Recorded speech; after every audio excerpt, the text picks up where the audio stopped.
La colonie royale et son gouvernement royal de 1663, histoire de troisième secondaire. Pour commencer, en 1663, la Nouvelle-France devient officiellement une colonie royale. Mais pour quelle raison? Souvenons-nous que jusqu'ici, la France éprouvait de la difficulté à peupler la colonie. La Compagnie des Sans-Associés était responsable de coloniser la Nouvelle-France, mais sans succès. Plusieurs autres compagnies ont aussi échoué à la tâche. C'est pour remédier à la situation qu'en 1663, le roi français Louis XIV décide de faire de la Nouvelle-France une colonie royale, c'est-à-dire en faire une province de France directement sous son autorité. Ainsi, il retire les monopoles aux compagnies et il peut donc administrer la colonie lui-même.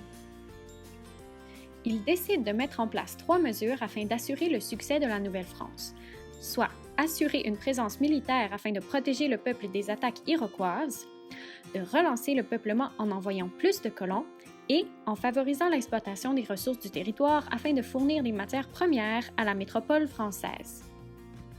Dans cette colonie royale, le roi Louis XIV instaure un gouvernement royal comme celui retrouvé dans les autres provinces françaises.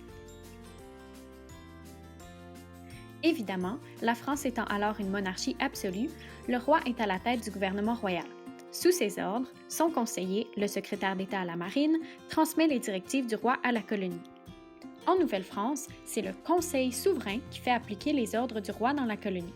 À la tête de ce conseil, l'on retrouve le gouverneur général qui est le représentant officiel du roi en Nouvelle-France.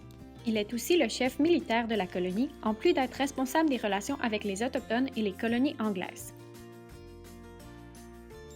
Ensuite, l'intendant est responsable des affaires intérieures de la colonie, soit tout ce qui a trait aux finances, au commerce, au peuplement, à l'agriculture, à l'occupation du territoire, à la sécurité ou bien à la justice.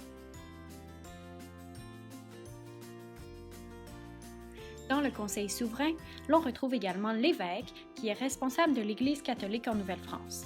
Rappelons-nous que l'Église catholique était alors responsable du développement des écoles et des hôpitaux dans la colonie et continue de veiller à l'évangélisation des Autochtones. L'on retrouve également 5 conseillers.